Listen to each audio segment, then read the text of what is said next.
In the dense forests of upstate New York, 143 unmarked graves were discovered in 1862 beneath the floorboards of an abandoned church. The local authorities documented that each skeleton showed signs of systematic torture, fractured limbs that had healed before death, evidence of repeated near drowning, and strange markings carved into their bones. For over 160 years, federal records about the Church of the Pure Spirit remained sealed, accessible only to those with special clearance. I've obtained documents never before revealed to the public that detail how three brothers known as Elder Ezra, Deacon Silas, and Prophet Caleb Ravencraftoft convinced hundreds of devoted followers that suffering was the only path to salvation, and how their dark rituals of purification led to what may be the most disturbing religious cult in American history. The small settlement of Ravenwood in upstate New York was unremarkable in most ways during the early 19th century. Nestled between rolling hills and dense forests approximately 40 miles north of Albany, it consisted of perhaps 300 souls who made their living through farming, timber, and trade with neighboring communities.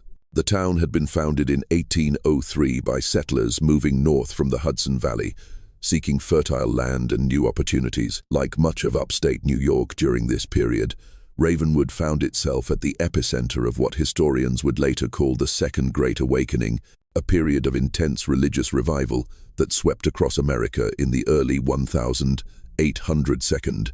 The region became known as the Burned-Over District due to the fervor of religious movements that seemed to ignite and spread like wildfire across its communities. It was a time when new denominations were born, old faiths were questioned, and charismatic preachers could draw crowds numbering in the thousands to outdoor revival meetings. Into this spiritual tumult arrived the Ravencraftoft brothers in the summer of 1825. Elder Ezra, the eldest at 42, had the commanding presence of a man accustomed to being obeyed. His deep-set eyes, nearly black in certain light, seemed to peer into one's very soul when he spoke of divine matters. Deacon Silas, 39, was more scholarly in appearance with wire-rimmed spectacles and slender fingers perpetually stained with ink from his continuous writing of religious texts. Prophet Caleb, the youngest at 35, possessed an unsettling quality that many found both attractive and disturbing. He spoke in whispers that somehow carried across crowded rooms, and his pale blue eyes would often roll back during what he claimed were divine visions. The brothers arrived with substantial means, purchasing a large tract of land on the outskirts of town, where they immediately began construction of what they called the Church of the Pure Spirit. Unlike the simple white-clapboard meeting houses common throughout New England and New York, their church was built of dark stone quarried from the nearby hills. Its architecture was unusual.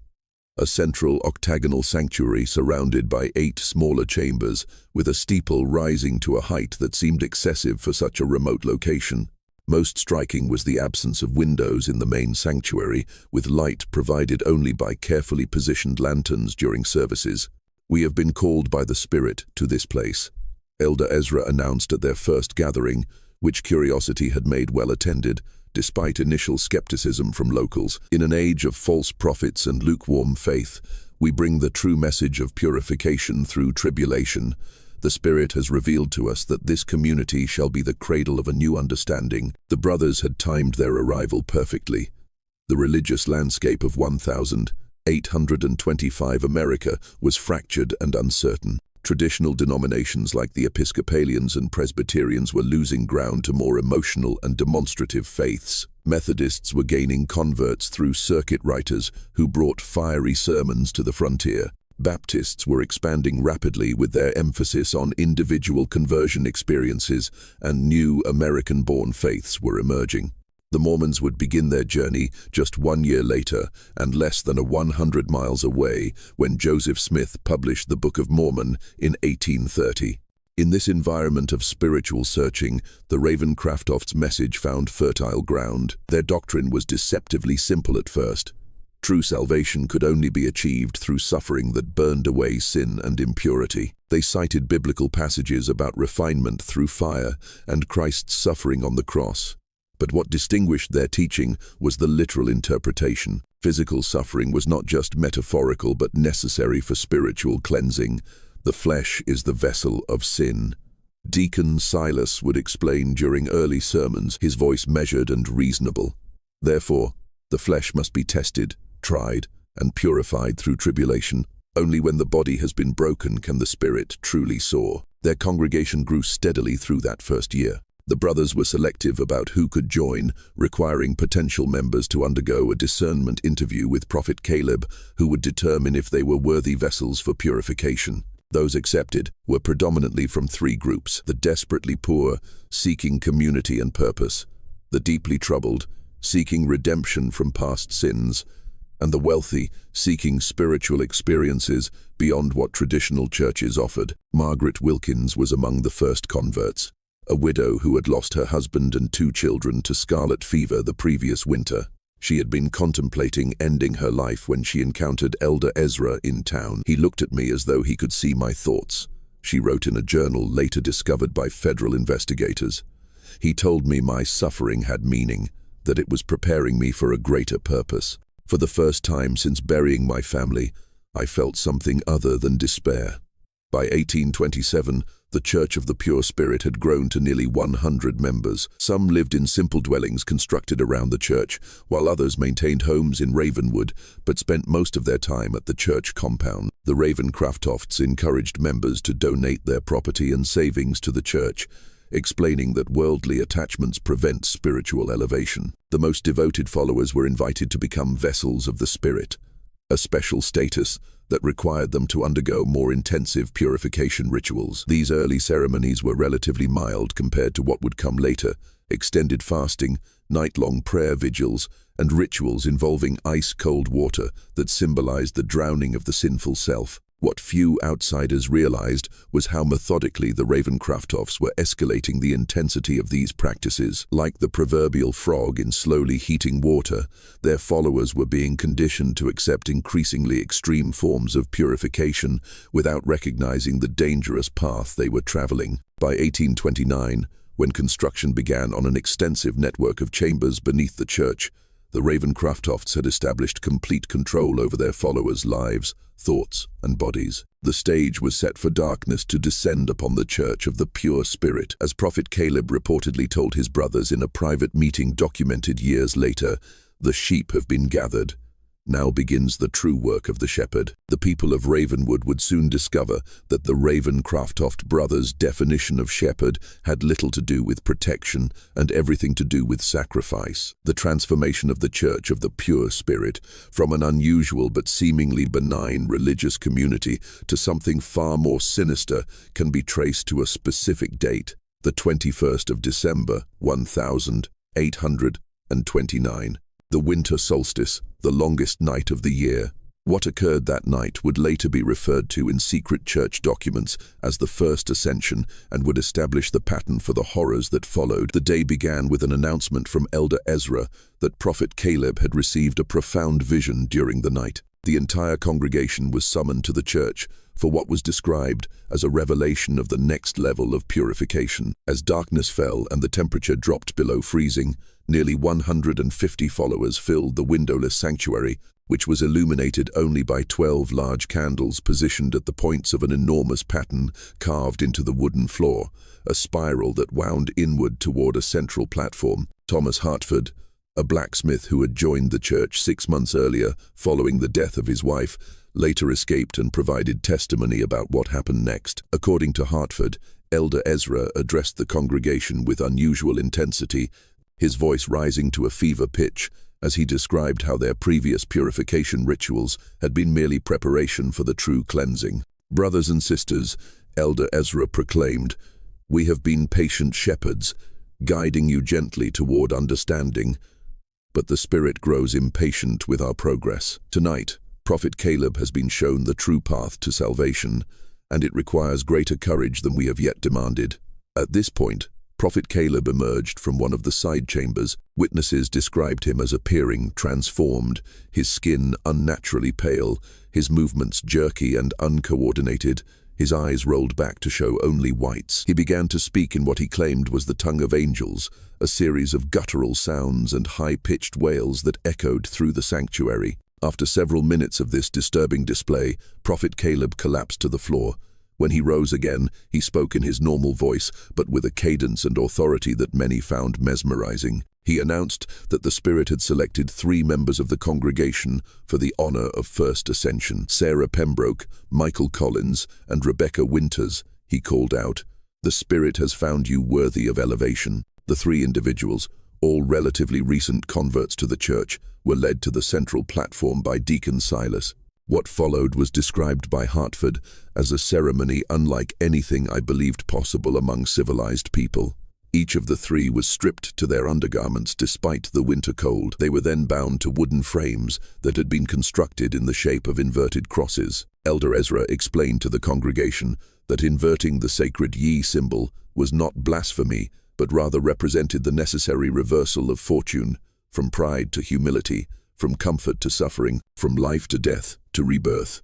For the next several hours, the Ravencroft brothers subjected the 3 chosen ones to a series of torments they called the 7 trials of purification. First came the trial of air, in which wet cloths were placed over their faces while water was slowly poured over them, creating the sensation of drowning. Then came the trial of earth, where soil from the church grounds was packed around their bodies up to their necks, effectively burying them alive for short periods. The trial of fire involved heated metal implements pressed briefly against their skin, leaving burn marks in specific patterns. The trial of water saw them repeatedly submerged in ice-cold water until they lost consciousness, then revived.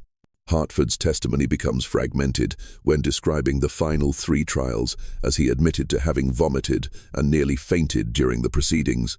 What is clear from multiple accounts is that throughout these tortures, the 3 victims were encouraged to embrace their suffering as divine blessing. Whenever they screamed in pain, the congregation was instructed to chant, "Through suffering comes purity, through purity comes elevation." Most disturbing was the congregation's response. Hartford reported that while some members wept quietly or looked away, many appeared entranced, watching with expressions of reverence or ecstasy. The Ravencross had spent years conditioning their followers to associate pain with spiritual advancement, and now that conditioning bore its terrible fruit. Near dawn, when the 7 trials were complete, the 3 victims hung limp on their frames, barely conscious, but still alive. Elder Ezra announced that they had been emptied of sin and were now ready to be filled with the pure Spirit. What happened next would haunt those who witnessed it for the remainder of their lives. Prophet Caleb approached each victim and placed his hands on their heads, whispering into their ears. According to Hartford and one other witness, who later spoke to authorities, the 3 victims suddenly convulsed violently, their bodies arching against their restraints with such force that bones could be heard breaking. Their eyes flew open, bulging and bloodshot, and they began speaking in the same strange language Prophet Caleb had demonstrated earlier. By sunrise, all 3 had died. Elder Ezra proclaimed them successfully ascended and declared that their souls had been so thoroughly purified that they had been accepted directly into heaven, bypassing judgment. Their bodies, he explained, were merely empty vessels now to be revered as holy relics. The 3 corpses were not buried immediately. Instead, they were placed in one of the newly constructed chambers beneath the church, laid out on stone slabs where congregation members could view them and pray for similar elevation. According to church records later seized by authorities, these were the first of what would eventually become hundreds of bodies stored in the catacombs beneath the Church of the Pure Spirit. The morning after the First Ascension, several congregation members quietly packed their belongings and fled Ravenwood. Thomas Hartford was among them, though he would not speak of what he had witnessed for many years, believing no one would believe such horrors possible in Christian America. Those who remained became even more devoted to the Ravencrofts and their twisted doctrine. The brothers had crossed a threshold into murder, disguised as religious ceremony, and found that their control over their followers was not diminished, but strengthened within the Church of the Pure Spirit. Death had become sacrament. As Prophet Caleb reportedly told his brothers after the ceremony in a conversation later recounted by a church elder who eventually turned state's evidence, "Now we have shown them the true face of God and they did not turn away. There is nothing they will not accept from us now." He was right. The First Ascension marked only the beginning of the atrocities at the Church of the Pure Spirit. What followed would be 3 decades of escalating horror hidden behind the respectable facade of religious devotion. In the years following the First Ascension, the Church of the Pure Spirit underwent a transformation that went largely unnoticed by the outside world. From 1830 to 1845, the Ravenscroft brothers refined their methods and expanded their influence, developing both their theological justifications and their practical techniques for what they termed elevations, but what were in reality ritualized killings. The brothers were careful to maintain a veneer of respectability. The public face of their church emphasized charity, community, and spiritual renewal, themes that resonated perfectly with the ongoing religious revival sweeping through the Burned-over district. Outwardly, they participated in the broader religious community, occasionally hosting gatherings where other preachers were invited to speak and making donations to causes such as temperance societies and orphanages. Behind this facade, however, the true nature of their operations grew increasingly complex and disturbing. The underground chambers, initially constructed as simple cellars, were expanded into an elaborate network of tunnels and rooms that extended far beyond the church's footprint. Local workers hired for the initial construction were replaced by devoted church members who could be trusted with secrets, and eventually the excavation was performed exclusively by vessels of the Spirit followers who had proven their absolute loyalty. By 1835, the catacombs, as they came to be known among the inner circle, contained at least 7 large chambers and dozens of smaller alloves. Each served a specific function in the Ravenscroft's twisted theology. The chamber of preparation, where candidates for elevation were kept in isolation for days before their ordeal. The chamber of trials, where the 7 purification torches were administered. The chamber of ascension, where the final fatal rituals took place. And most disturbing of all, the chamber of saints, where the bodies of the ascended were preserved. This preservation of corpses became a central element of the cult's practices. Unlike most religious groups that reverently bury their dead, the Ravenscrofts kept the bodies of their victims in various states of preservation. Some were partially mummified using techniques Deacon Eylas had allegedly learned from medical texts. Others were reduced to clean skeletons through methods that investigators would later struggle to reconstruct. These remains were arranged in elaborate tableaux throughout the Chamber of Saints, posed in positions of prayer or ecstasy, sometimes articulated with wire to maintain their posture.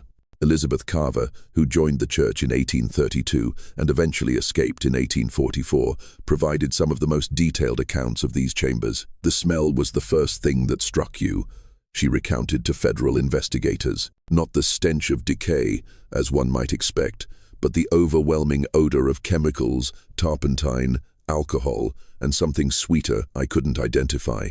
The brothers claimed it was the perfume of sanctity, but I later learned it was substances used in embalming." Carver described how new members were gradually introduced to the existence of these chambers, first hearing about them as symbolic spaces, then being permitted limited access to the less disturbing areas, and finally, for those deemed most loyal, being allowed to witness or even participate in the rituals conducted within them.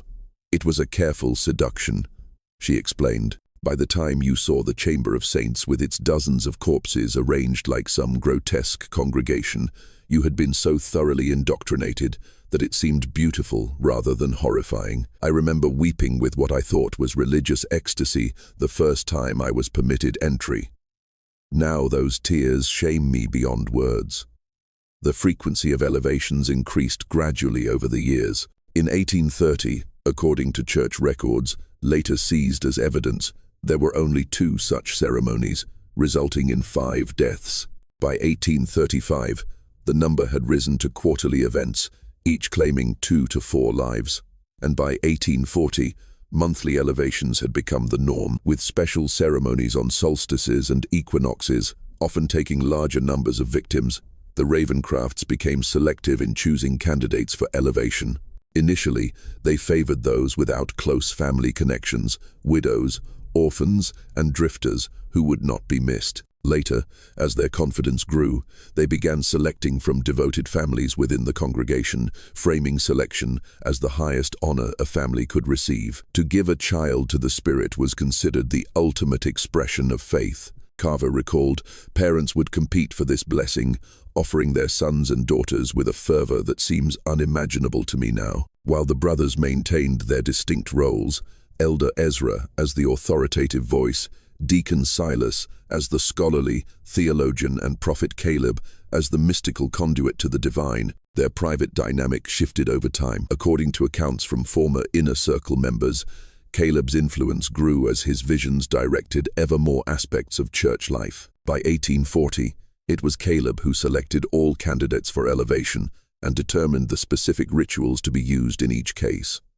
His mental state appears to have deteriorated significantly during this period. Journal entries attributed to him, recovered from a hidden compartment in his private quarters, reveal increasingly incoherent writings interspersed with detailed anatomical drawings. One entry from 1842 reads, "The Spirit has revealed that souls reside not merely in the heart or mind as commonly thought, but are distributed throughout the body in specific nodes. Each elevation allows me to map these sacred points more precisely.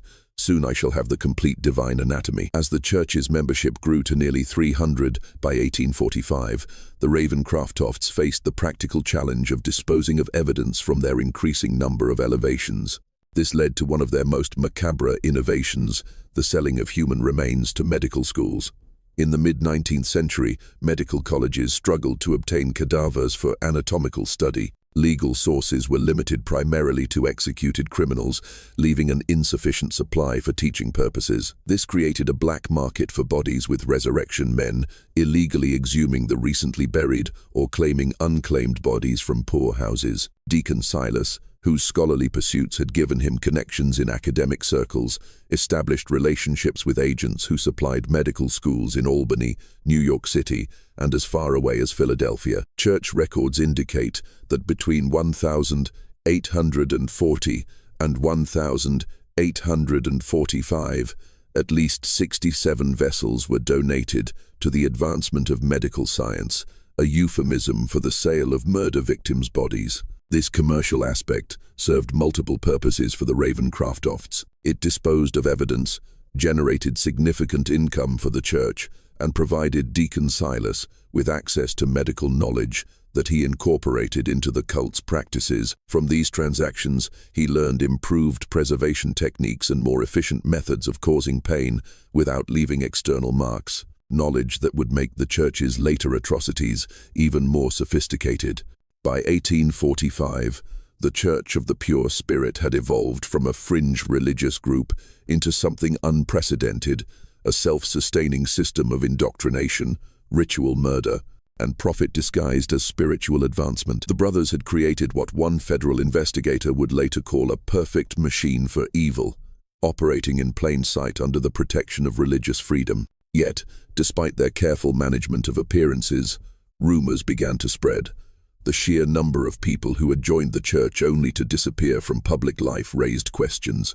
Former members who had fled rarely spoke openly about their experiences, fearing either disbelief or retaliation. But their haunted expressions and reluctance to discuss their time with the Ravenscrofts fueled local suspicions. It was these growing murmurs, combined with an unexpected discovery by a postal inspector investigating financial irregularities, that would eventually draw official attention to the quiet horror unfolding in Ravenwood. But that reckoning still lay years in the future. For now, the Church of the Pure Spirit continued its dark work, its true nature hidden beneath layers of religious respectability and the fervent devotion of followers who had been taught to see murder as the highest form of worship. Before we continue with the story of the Church of the Pure Spirit, if you're enjoying this dark tale of religious horror in America's past, make sure to subscribe to our channel and leave a comment telling us what state or city you're listening from. Your support helps us bring more of these forgotten historical nightmares to light.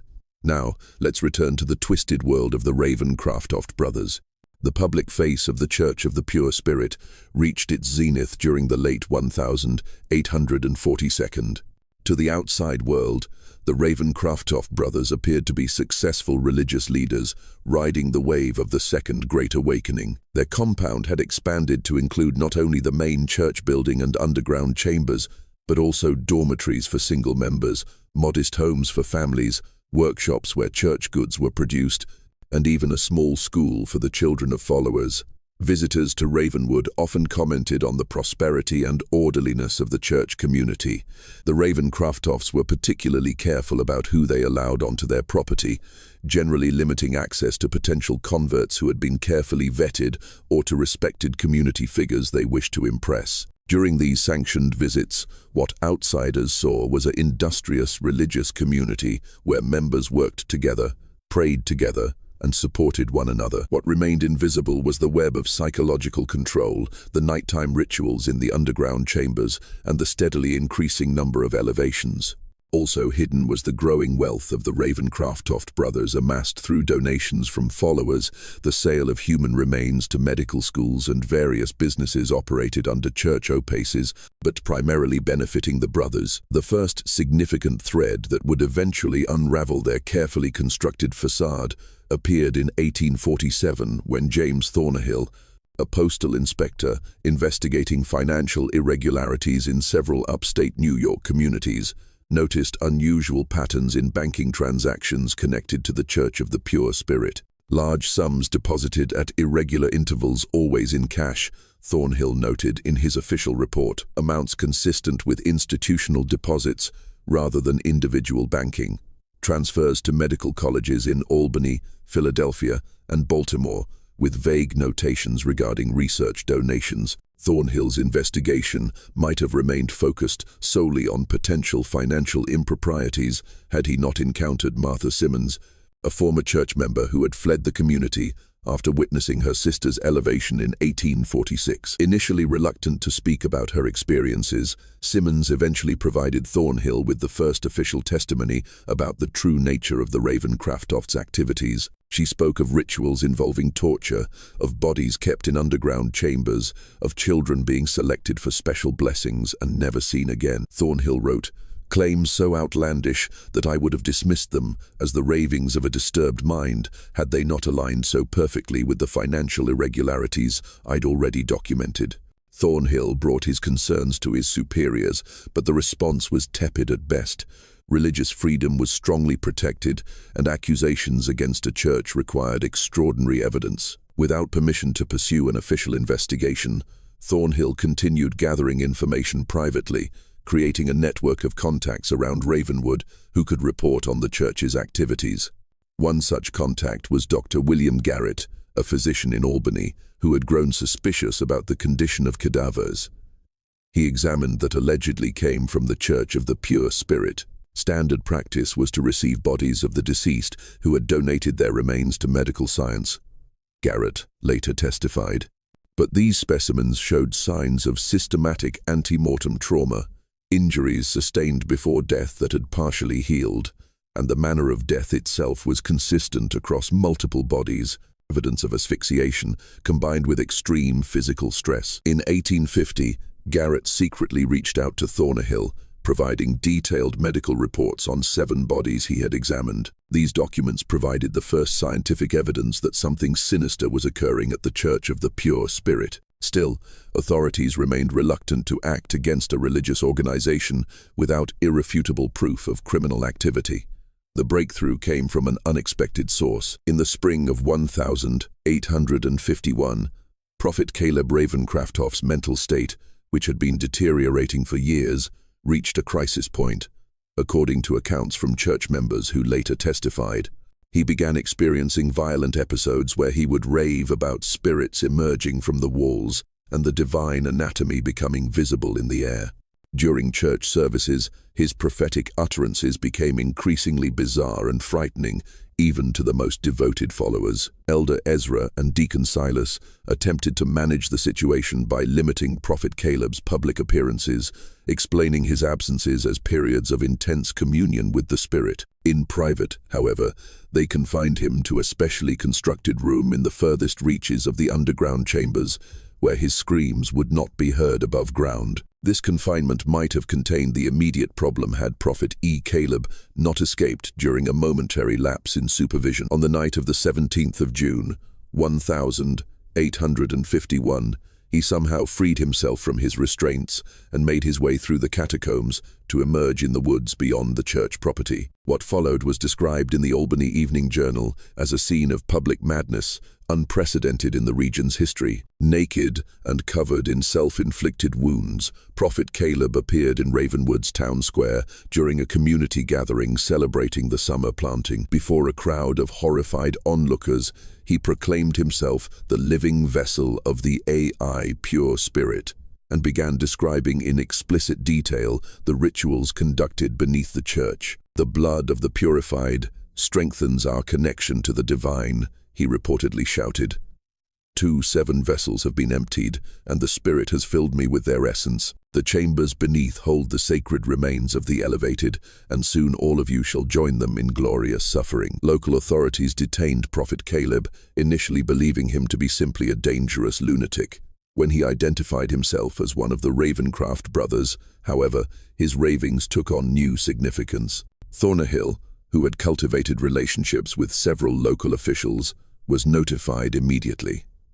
He arrived in Ravenwood the following day to interview Prophet Caleb. What he found was a man in the final stages of complete psychological collapse. Prophet Caleb alternated between periods of catatonic silence and frenzied confession, during which he provided details about the church's activities that corroborated earlier testimonies from escaped members. Most significantly, he drew detailed maps of the underground chambers, including locations of hidden entrances and the Chamber of Saints, where victims' remains were kept. Armed with this new evidence and Prophet Caleb's first-hand testimony, Thornhill finally secured authorization for an official investigation. However, word of Prophet Caleb's detention and subsequent questioning reached Elder Ezra and Deacon Silas before authorities could organize a proper search of the church grounds. What happened next demonstrated the brothers' ruthless efficiency in crisis management. Within hours of learning of Prophet Caleb's detention, they initiated what church records later revealed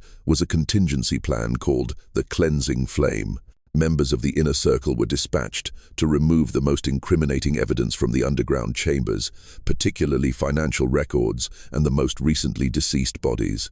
Then, in a move that showed both desperation and calculated cunning, they orchestrated a controlled fire in the main church building. The fire was carefully set to destroy specific areas while leaving others intact, creating the appearance of a tragic accident rather than deliberate destruction of evidence. By the time authorities arrived with a search warrant on the 19th of June, 1851, they found the church building partially burned and the congregation engaged in recovery efforts. Elder Ezra greeted officials with apparent cooperation, expressing shock at his brother's mental breakdown and offering full access to the property. "It seems God has tested us doubly," he reportedly told investigators. "First with the affliction of my beloved brother's mind, and now with this terrible fire. But we shall rebuild, as faith must always rise from ashes." The investigation that followed was hampered not only by the fire damage, but by the brothers' meticulous preparation. The entrance to the main tunnel system had been collapsed in the fire, making access difficult. When excavation finally revealed the underground chambers, investigators found them partially flooded, a result of deliberately diverted water from a nearby stream. Many rooms had been emptied of their contents with evidence of hasty removal. Nevertheless, enough remained to confirm the most disturbing aspects of Prophet Caleb's confession. In chambers that had escaped both fire and flooding, investigators discovered specialized restraints, tools modified for torture, and chemical compounds used in embalming. Most damning was the Chamber of Saints, where despite efforts to remove evidence, dozens of human remains were found in various states of preservation. "The scene defies adequate description," wrote federal investigator Daniel Blackwood in his official report. Skeletal remains arranged in poses of supplication, partially preserved corpses seated as though participating in some macabre congregation, and most disturbing small chambers containing the remains of children, positioned as though at play but bearing clear evidence of violent deaths. The discovery shocked even hardened investigators. Newspaper accounts, though heavily censored due to Victorian sensibilities, conveyed enough details to create widespread horror. The Albany Evening Journal's headline on the 25th of June, 1851 reads simply, "House of Worship Revealed as Charnel House. Brothers accused of unspeakable acts in the name of religion." As authorities worked to identify the remains and determine the full extent of the Ravencrofts' crimes, Elder Ezra and Deacon Silas maintained their innocence. They claimed that Prophet Caleb had conducted his activities in secret without their knowledge or approval, and expressed shock and dismay at the discoveries. Given their careful compartmentalization of church operations, this defense might have carried some weight had it not been for one final damning piece of evidence. In a hidden compartment beneath Deacon Silas's personal quarters, investigators discovered a leather-bound ledger documenting every elevation from 1,829 to 1,851. The book, written in Deacon Silas's distinctive handwriting, contained names, dates, descriptions of methods used, and notations regarding the disposition of remains, including those sold to medical institutions. Most incriminating were entries specifically attributing direction and participation to all three brothers, with special mention of Elder Ezra's role in selecting candidates for elevation. This ledger, combined with testimony from former members and Prophet Caleb's confession, provided overwhelming evidence of the brothers' guilt. On the 3rd of July, 1851, Elder Ezra and Deacon Silas Ravencroft were arrested on multiple charges of murder, fraud, and desecration of human remains. The case against the Ravencroft brothers would become one of the most sensational trials of the mid-19th century. Though much of the most disturbing evidence was kept from public view by authorities concerned about its potential impact on public morality and religious sensibilities, the investigation continued to uncover new horrors, expanding well beyond the events at the church itself to include the brothers' earlier activities and the full network of their operations. But even as the legal process moved forward, the darkest secrets of the Church of the Pure Spirit remained hidden, awaiting discovery by those who would continue to investigate long after the Ravencrofts had faced justice. As the investigation into the Church of the Pure Spirit deepened through the summer of 1851, authorities found themselves confronting a criminal enterprise far more extensive than initially believed. The Ravencroft brothers had created not merely a cult with aberrant practices, but an intricate system that extended tendrils into multiple aspects of American society: religious, medical, and financial. Elder Ezra and Deacon Silas remained in custody awaiting trial, while Prophet Caleb had been committed to the state lunatic asylum at Utica, deemed too mentally unstable to stand trial. Their followers, meanwhile, had scattered, some fleeing to avoid prosecution, others remaining in Ravenwood in a state of shock and disbelief. Their entire worldview shattered by the revelations. Federal investigator Daniel Blackwood, assigned to lead the case, established a temporary office in Ravenwood to coordinate the sprawling investigation. As he pieced together evidence from church records, witness testimonies, and forensic examinations, a disturbing timeline emerged that stretched back even before the brothers' arrival in upstate New York. The Ravencrofts did not begin their crimes in Ravenwood, Blackwood wrote in a confidential report to his superiors in Washington. Evidence suggests similar activities in at least 3 previous locations dating back to 1817. In each case, they established a religious community, gathered vulnerable followers, and departed before authorities became suspicious. What distinguishes Ravenwood is not the nature of their activities, but their duration and scale. Records recovered from a hidden vault beneath Deacon Silas's quarters revealed that the brothers had operated under different names in Connecticut, Pennsylvania, and Ohio before settling in New York. In each location, they had refined their methods, learning from mistakes, and developing the theological framework that would eventually become the doctrine of the Church of the Pure Spirit. Most disturbing was evidence suggesting the brothers had not acted entirely alone. Correspondence between Deacon Silas and individuals at several medical colleges indicated knowledge, if not explicit awareness, of the illicit source of the specimens being provided. One letter from a prominent Philadelphia anatomist, dated the 1844, praised the exceptional quality and unique preparation of bodies received from the church, noting that the subjects show evidence of systematic anatomical study prior to death. As though the bodies were prepared for our work while still living, this revelation opened a new and horrifying dimension to the case.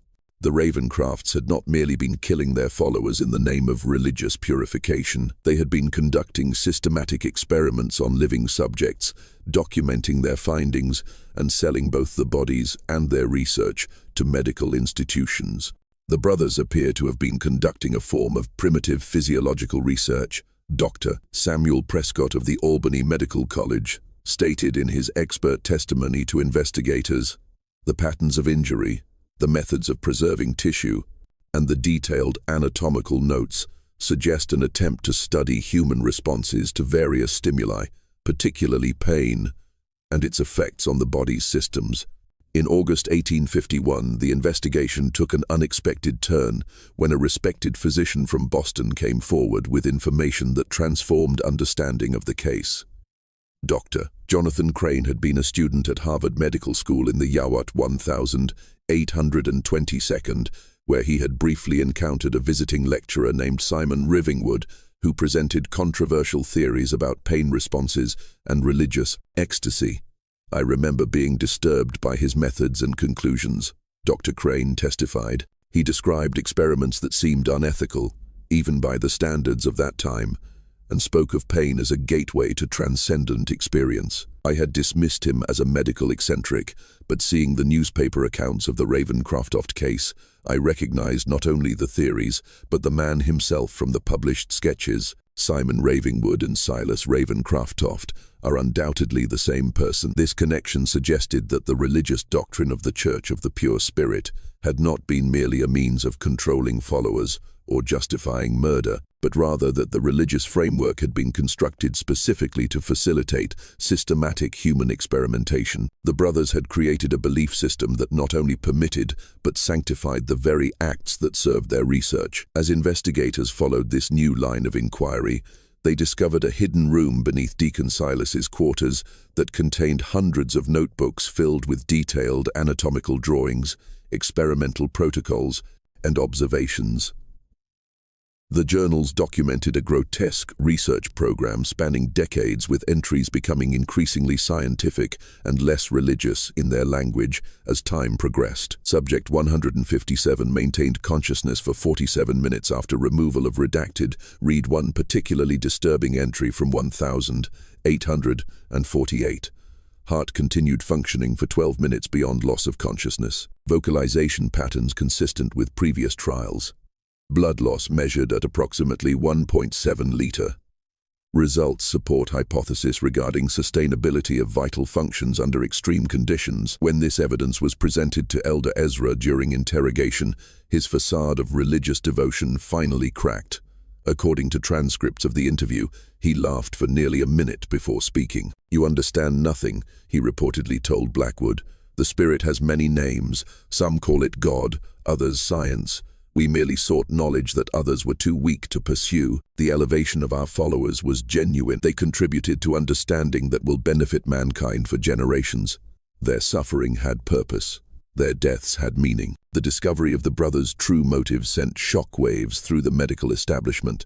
Several prominent physicians and medical schools that had received specimens or research from the Ravencrofts found themselves under scrutiny, forcing a broader conversation about ethical standards in medical research and education. Meanwhile, as autumn approached, investigators continued the grim work of excavating the church grounds. Initial estimates of victims had been based on Prophet Caleb's claim of 217 vessels, but as the dig progressed, it became clear that the actual number was significantly higher. "We have identified remains of at least 276 individuals thus far," Blackwood reported in September. "Based on soil analysis and structural expansion of the underground chambers, we believe additional remains may be found beneath the adjacent property." The brothers appear to have been tunneling outward as their operation expanded. The investigation was further complicated by the discovery of correspondence suggesting that not all of the victims had been willing members of the church. Letters between Elder Ezra and various associates in nearby towns indicated a system for identifying and acquiring suitable subjects, predominantly travelers, immigrants, and others who would not be immediately missed. The red-haired Irishman who passed through last Thursday would make an excellent vessel. Read one such letter from a church member in a neighboring community. No family-seeking work, strong constitution. I have directed him to Ravenwood, with promise of employment at the mill. Expect his arrival by Saturday next. This evidence transformed understanding of the case from one of religious extremism, preying on willing followers, to something closer, to organized abduction and murder, for both profit and pseudoscientific research. The implications were disturbing not only for the scale of the brothers' crimes, but for the suggestion of a wider network of complicity. Just when we thought we'd seen it all, the horror in Ravenwood intensifies. If this story is giving you chills, share this video with a friend who loves dark mysteries. Hit that like button to support our content. And don't forget to subscribe to never miss stories like this. Let's discover together what happens next. The breakthrough that would ultimately reveal the full extent of the Raven-Craftoft's operation came in October 1851, when investigators located Samuel Parsons, who had served as the church's accountant from 1835 to 1849, before being replaced by a newer member living under an assumed name in western Massachusetts. Parsons had fled the church after discovering the true purpose of certain financial transactions. "I believed I was managing donations and legitimate business interests," Parsons testified, after being granted immunity, "when I discovered entries for specimen preparation and research grants that corresponded with disappearances among the congregation. I began keeping private records. When Elder Ezra discovered my separate ledger, I was scheduled for special prayer counseling, a term I had learned meant selection for elevation. I fled that night with only the clothes on my back." Parsons provided investigators with detailed financial information from memory, including names of medical institutions that had paid for bodies and research, wealthy patrons who had funded the brothers' work, believing it to be legitimate scientific inquiry, and church members who had assisted in various aspects of the operation. Most significantly, he revealed the existence of a second facility located nearly 40 miles from Ravenwood, a remote farmhouse that the brothers had purchased through an intermediary in 1840. According to Parsons, this location was used for special research that was kept separate even from the inner circle of the church. Elder Ezra called it the garden. Parsons recalled, "Only he, Deacon Silas, and 2 trusted assistants ever went there. Supplies were delivered monthly, medical equipment, chemicals, specialized restraints, and occasionally selected subjects would be transported there, always at night. None ever returned. When authorities located and searched the farmhouse, what they discovered exceeded even the horrors found beneath the church. The building had been converted into a sophisticated research facility, with rooms designed for different types of experiments.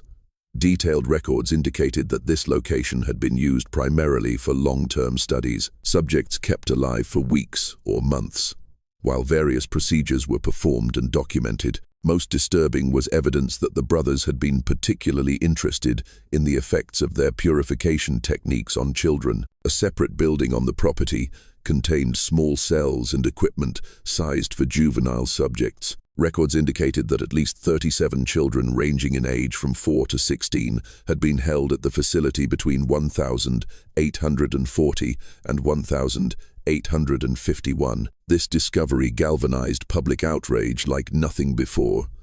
Newspapers that had been relatively restrained in their coverage now published lurid details, with the New York Tribune running the headline, "Monsters in Human Form, Raven-Craftoft Brothers Crimes Against Innocents Revealed." Public demonstrations demanded swift justice, and political pressure mounted for an exemplary prosecution. Elder Ezra and Deacon Silas, who had maintained a certain composure throughout earlier phases of the investigation, reportedly showed signs of breaking under the accumulated evidence. Prison guards noted that Elder Ezra had begun speaking to invisible presences in his cell, while Deacon Silas attempted suicide after being confronted with evidence from the garden. As 1851 drew to a close, the case against the Raven-Craftoft brothers had grown from a local horror to a national sensation. The upcoming trial promised to be one of the most significant criminal proceedings in American history, with implications not only for the defendants, but for religious freedom, medical ethics, and the dark capabilities that could hide behind respectable facades. Yet, even as preparations for the trial progressed, investigator Blackwood remained troubled by lingering questions.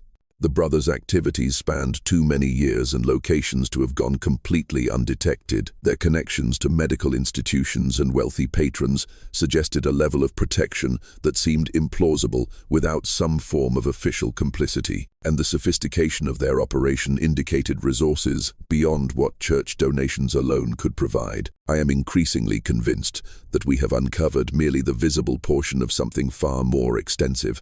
Blackwood wrote in his personal journal in December 1851, "The Ravencrofts are undoubtedly guilty of unconscionable crimes, but I cannot escape the suspicion that they were part of a larger enterprise, one that may continue to operate, despite their apprehension. The question that haunts me is not whether justice will be served in this case, but whether the full truth will ever come to light." His concerns would prove prophetic in ways he could not have anticipated as the trial of the century prepared to begin in Albany in January 1852. The trial of Elder Ezra and Deacon Silas Ravencraftoft began on the 12th of January, 1852 in Albany, New York. Amid unprecedented security and public interest, the courthouse was surrounded daily by crowds numbering in the thousands, some traveling from as far as Boston and Philadelphia to witness proceedings in what newspapers had dubbed the trial of the Unholy Brothers. Inside the courtroom, the BE prosecution presented a methodical case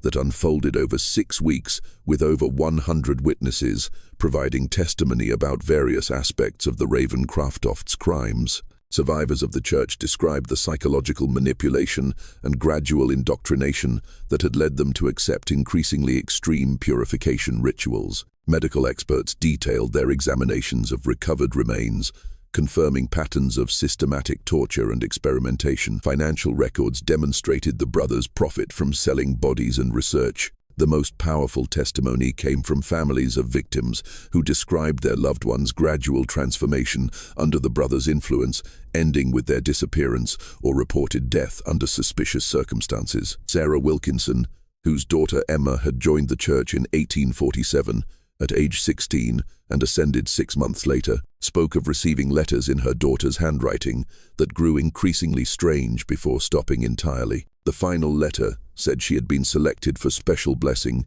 and that I should rejoice in her coming elevation. Wilkinson testified, "When I traveled to Ravenwood to see her, Elder Ezra told me she had been transported to their retreat for spiritual preparation and would not receive visitors. 3 weeks later, he informed me she had ascended to the pure spirit during a sacred ceremony.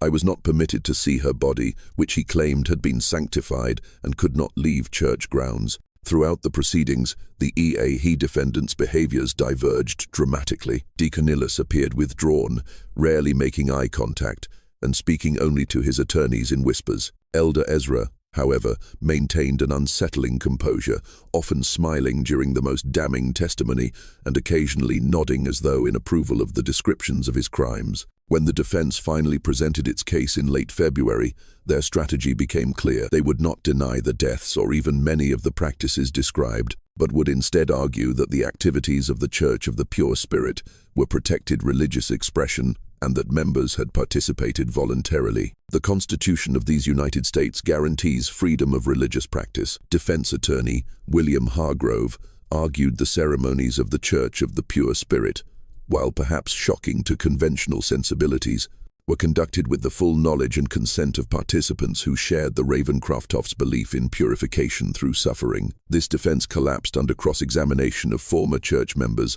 who testified to coercion, deception, and the administration of substances now identified as containing opium and other mind-altering compounds. The final blow came when the prosecution presented the records from the garden, showing clearly that many victims had been outright abducted rather than recruited as church members. On the 2nd of March, 1852, with the trial moving toward its inevitable conclusion, Elder Ezra made a request that would transform the proceedings. He asked to testify in his own defense against the strong advice of his attorneys. The judge, after considerable deliberation, allowed it. What followed was perhaps the most chilling courtroom testimony in American judicial history.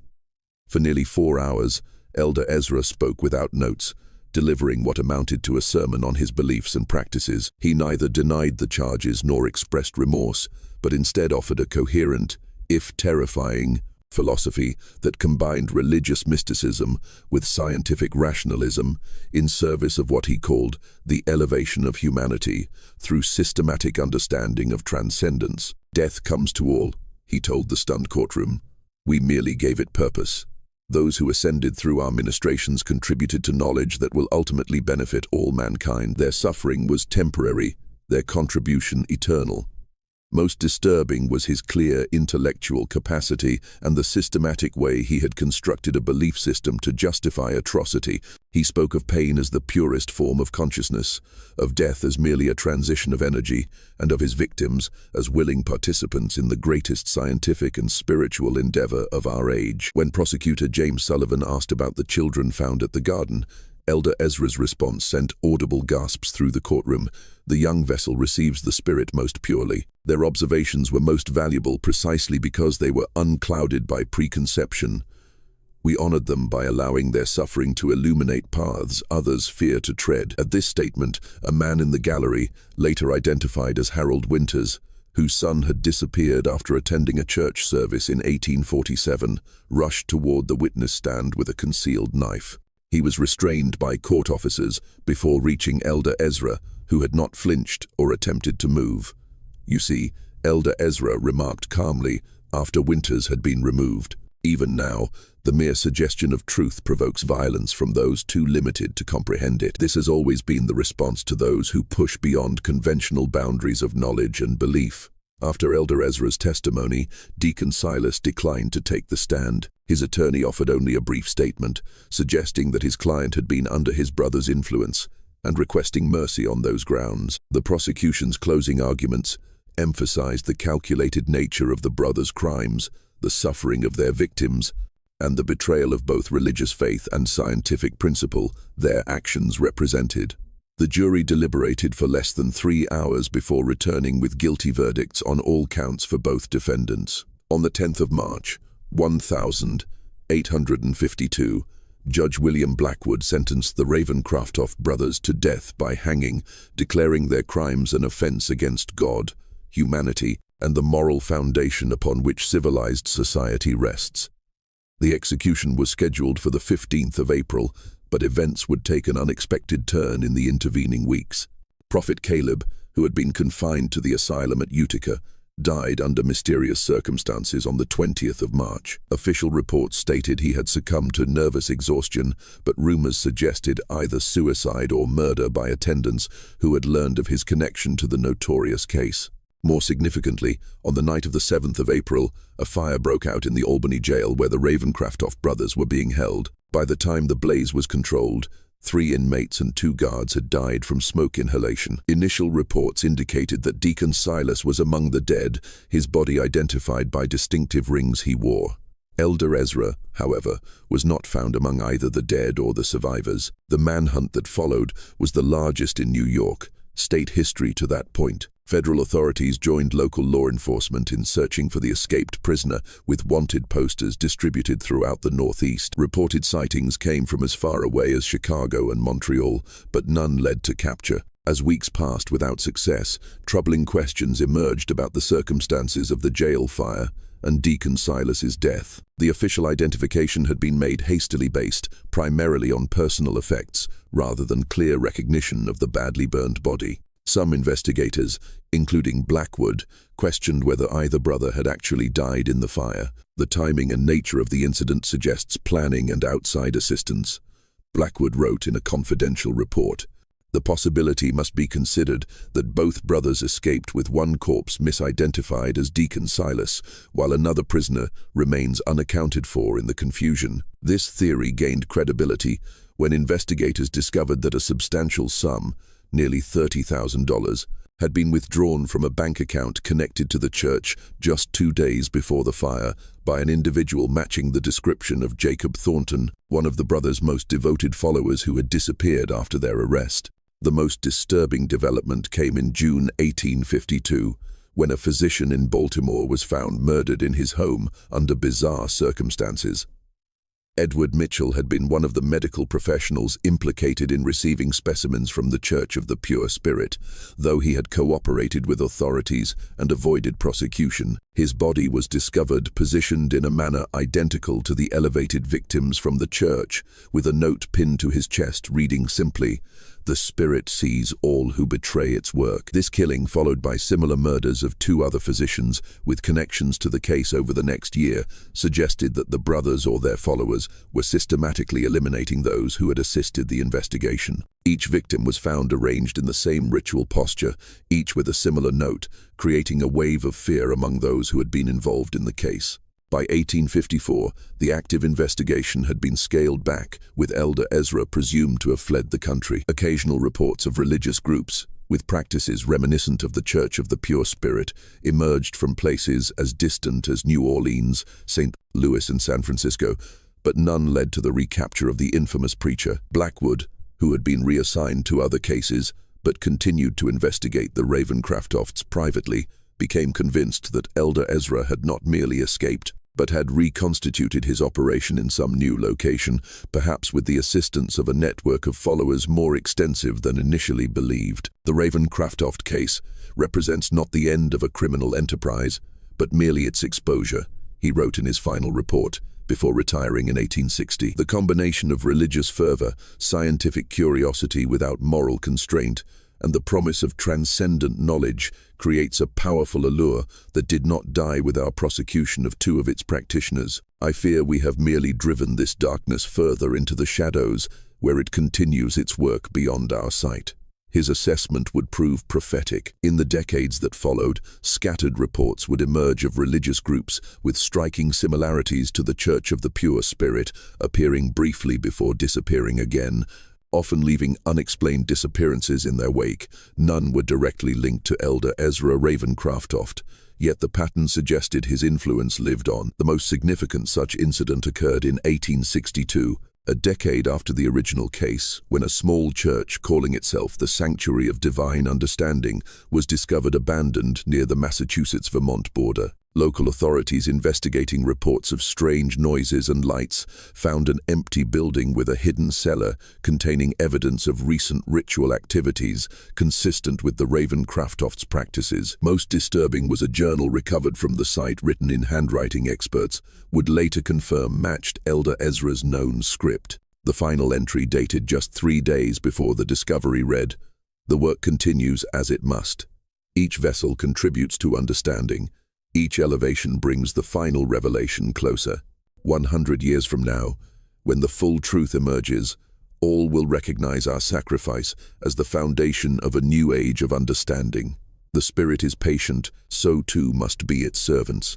Whether this represented Elder Ezra's final testament or merely another disappearance before resurfacing elsewhere remains unknown. No confirmed sighting of him was ever recorded after the Albany jail fire, leaving his ultimate fate as one of the great unsolved mysteries of American criminal history. The official investigation into the Church of the Pure Spirit and the Ravencraft brothers formally concluded in 1862 with the discovery of the abandoned Sanctuary of Divine Understanding and the journal attributed to Elder Ezra. Federal authorities, stretched thin by the demands of the Civil War, classified the case as resolved, despite the lack of certainty regarding Elder Ezra's fate. The physical evidence from both Ravenwood and the subsequent sites linked to the brothers was consolidated in a special archive within the Department of Justice, accessible only to officials with specific authorization. This collection, including journals, ritual implements, financial records, and anatomical drawings, remained largely unexamined for decades,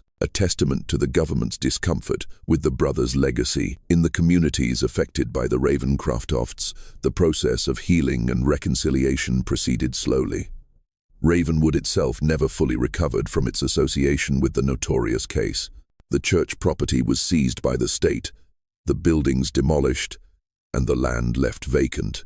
Many residents relocated rather than live with the stigma of connection to what newspapers had called the American House of Horror. Those who had lost family members to the brothers' elevations formed a support society that eventually expanded to include survivors of similar experiences elsewhere. This group, initially called the Assembly of Reconciliation, and later known simply as the Assembly, dedicated itself to identifying and exposing religious practices that cross the line into exploitation or abuse. The most profound and lasting impact of the Raven-Craftoft case, however, emerged in the field of medical ethics. The revelation that respected medical institutions had knowingly or unknowingly benefited from the brothers' crimes prompted the first serious national conversation about the sourcing of cadavers for medical education and the ethical boundaries of research. In 1855, the American Medical Association adopted its first formal code of ethics regarding anatomical specimens, requiring documentation of legal acquisition for all bodies used in teaching or research. This was followed in 1858 by legislation in several states, establishing stricter regulation of medical schools and anatomical research facilities. Dr. William Harrison, who had been instrumental in bringing the Raven-Craftoft's connections to medical institutions to light, became a leading advocate for ethical reform. His 1,860 treatise on the moral imperative in scientific inquiry directly addressed the Raven-Craftoft case, arguing that knowledge obtained through cruelty is itself corrupted at its source, and that science divorced from humanity's moral compass inevitably leads to atrocity disguised as progress. The brothers' fusion of religious doctrine and pseudo-scientific research had exposed vulnerabilities at the intersection of faith, science, and authority. Vulnerabilities that American society would continue to grapple with long after the specific details of their crimes had faded from public memory. Throughout the latter half of the 19th century, rumors persisted about Elder Ezra's survival and continued activities. Reported sightings placed him in locations ranging from California gold mining camps to New Orleans spiritual societies to European medical conferences. While none were confirmed, the persistence of these accounts reflected the deep impression his particular brand of charismatic malevolence had left on the American consciousness. More concrete was the evidence of the brothers' continuing influence through followers who had escaped prosecution. Between 1,865 and 1,890, authorities identified at least 7 small religious groups in different parts of the country that incorporated elements of the Church of the Pure Spirit's doctrines and practices. While none reached the scale or extremity of the original, their existence suggested that the brothers' ideas had taken root beyond their direct control. The most significant such group was discovered in 1,879-inch rural Missouri, where a charismatic preacher calling himself Brother Elijah had established a small community centered on the concept of transcendence through tribulation. When local authorities investigated reports of concerning activities, they found ritual implements and journals directly referencing the Ravencraft's teachings. Brother Elijah, later identified as Thomas Whitfield, a former Inner Circle member of the Church of the Pure Spirit, took his own life rather than face arrest. The final confirmed chapter of the Raven-Craftoft saga came in 1899, when a collection of papers was anonymously donated to the Harvard Medical School Library. The materials contained in a locked iron box included extensive journals, anatomical drawings, and experimental notes spanning from 1,852 to 1,898. The year preceding the e-donation handwriting analysis confirmed that the most recent entries were in Elder Ezra's hand, though showing signs of advanced age. The final entry, dated the 31st of December, 1898, read, "As the century draws to its close, so too does my work in this vessel. Age has finally accomplished what the law could not. I go now to join the pure spirit, content in knowing that the seeds we planted have taken root and will flower in ways we could only imagine. The next generation of seekers will build upon our foundation, finding new methods for the great work of transcendence. The suffering was necessary, the knowledge remains, the spirit continues." Whether this represented Elder Ezra's genuine final testament or an elaborate hoax has never been definitively established. If authentic, it would indicate that he had survived to the age of 115, an unlikely, though not impossible, longevity. More significant than the question of authorship, however, was the fact that the journals contained detailed experimental protocols and observations that appeared to have influenced certain legitimate medical research in the early 20th century. suggesting that elements of the brothers' work had indeed infiltrated mainstream science despite their horrific methods. Harvard officials, upon recognizing the nature of the materials, immediately sealed them from public access. In 1902, after consultation with federal authorities, the collection was transferred to a secured government archive, where it remained classified until 1972, when limited access was granted to scholars researching the history of medical ethics. The site of the original Church of the Pure Spirit in Ravenwood remained vacant until 1923, when the state of New York designated it a restricted area, fencing the property and posting warnings against trespassing. Local legends claimed the ground was cursed with stories of strange lights, unexplained sounds, and feelings of overwhelming dread, reported by those who ventured too close to the perimeter. In 1967, a team from the State University of New York conducted the first archaeological survey of the site, using then modern techniques to examine areas that had been inaccessible during the original investigation. Their discoveries included additional human remains in previously unexcavated portions of the tunnel system, bringing the estimated victim count to over 400, significantly higher than the 276 documented in the official record. Most disturbing was the discovery of a sealed chamber containing remarkably well-preserved documents that appeared to outline plans for expansion beyond Ravenwood. These materials suggested that the Church of the Pure Spirit had been intended as merely the first node in a network of similar operations throughout the United States and potentially abroad, a vision that Elder Ezra may have continued pursuing after his escape. Today, more than 160 years after the Ravencrofts' reign of terror was exposed, their legacy persists in multiple domains. In religious studies, they represent an extreme example of how charismatic leadership, incremental normalization of deviant behavior, and the human desire for transcendent meaning can combine to enable atrocity. In medical ethics, their case continues to be cited as a foundational example of the necessity for moral boundaries in scientific inquiry. In criminal psychology, they stand as early examples of organized, systematic killers who operated under the protection of respected social institutions. For the communities and families touched by their crimes, however, the Ravencrofts represent something more immediate and personal, a wound in the fabric of American history that has never fully healed. Descendants of victims and survivors still gather annually in a small ceremony at a memorial established in Albany in 1902, bearing the simple inscription, "For those lost to darkness, that their suffering not be forgotten." The questions that haunted investigator Blackwood in 1852 continue to resonate. How did the brothers develop their unique fusion of religious control and pseudo-scientific experimentation? Who else knew of or facilitated their activities? And perhaps most disturbingly, how much of their influence persists unrecognized in institutions and ideas that continue to shape American society? The true horror of the Ravencroft case lies not merely in the brothers' grotesque acts, but in the recognition that their story represents not an aberration, but a dark possibility inherent in the human capacity for both reverence and cruelty. Their legacy stands as a warning about the dangers when charisma, authority, and ideology combined to override our most fundamental moral constraints. In the dense forests of upstate New York, the land where the Church of the Pure Spirit once stood remains empty, the earth still scarred by foundations that no amount of time seems able to completely erase. Local residents say that even now, on particularly still nights, the area is marked by an unnatural silence, as though something in that soil continues to absorb sound, light, and warmth, hungry for the human suffering that once fed it so abundantly. This mystery shows us how thin the veneer of civilization can be when authority figures twist faith and science to serve their darkest impulses. What do you think of this story? Do you believe everything was revealed? Leave your comment below.